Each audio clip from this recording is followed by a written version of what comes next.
Cinema ప్రియులకి మరొక big shock తగలబోతుంది. అతి త్వరలోనే మూవీ రూల్స్, తమిళ్ రాకర్స్ లాంటి మరిన్ని వెబ్సైట్స్ కూడా క్లోజ్ అవబోతున్నట్లుగా తెలుస్తోంది. ఇప్పటికే ఐబొమ్మ వెబ్సైట్ నిలిచిపోవడాన్ని మనం చూస్తూనే ఉన్నాం. ఆ తర్వాత నెక్స్ట్ లిస్ట్లో movie rules and Tamil rockers, మరికొన్ని కీలకమైనటువంటి వెబ్సైట్స్ పోలీసుల నెక్స్ట్ టార్గెట్గా ఉన్నట్లుగా తెలుస్తోంది. ఇప్పటికే వాటిపై వేల కొద్ది ఫిర్యాదులు అందాయి.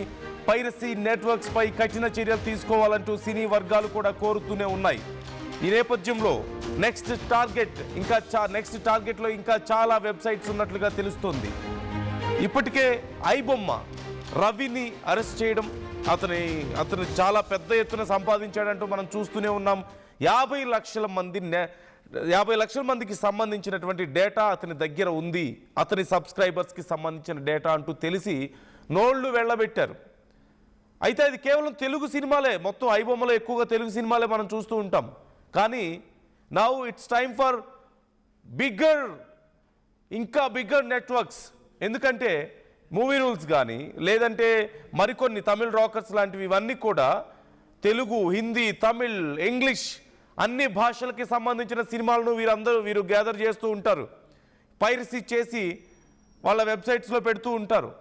ఒక్క ఐబొమ్మకే ఇంత పెద్ద బడ్జెట్, అంటే 22,000 కోట్ల ఐబొమ్మ వల్ల నష్టపోయారంటే, 20 కోట్లకు పైగా ఆదాయం ఐబొమ్మ వల్ల రవికి వచ్చిందంటే, పట్టుకునే సమయానికి అతని అకౌంట్లో 3 కోట్లు ఉన్నాయంటే ఇక వీళ్ళ అకౌంట్లో ఎంత డబ్బు ఉంటుంది, వీళ్ళకి ఎంత డబ్బులు వచ్చి ఉంటాయి, ఇప్పటి వరకు ఎంత బిజినెస్ జరిగి ఉంటుంది, ఎన్ని బెట్టింగ్ యాప్స్ కానీ ఎన్ని ఇల్లీగల్ యాప్స్ వాళ్ళు ప్రమోట్ చేసి ఉంటారు, ఇంకా ఎన్ని లక్షల మందికి సంబంధించిన సమాచారం, 50 లక్షల మంది సమాచారం ఒక ఐబొమ్మ నిర్వాహకుడి దగ్గర ఉందంటే వీళ్ళ దగ్గర ఎన్ని కోట్ల మంది సమాచారం ఉండుండొచ్చు.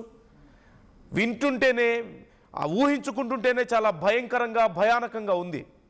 ఇండస్ట్రీకి వీళ్ళ వల్ల ఇంకెంత నష్టం జరుగుతుంది. ఇప్పుడు నెక్స్ట్ టార్గెట్ వీళ్ళే. ఇంకా పెద్ద చేపలు చాలా ఉన్నాయి, ఐబొమ్మ చిన్న చేప మాత్రమే.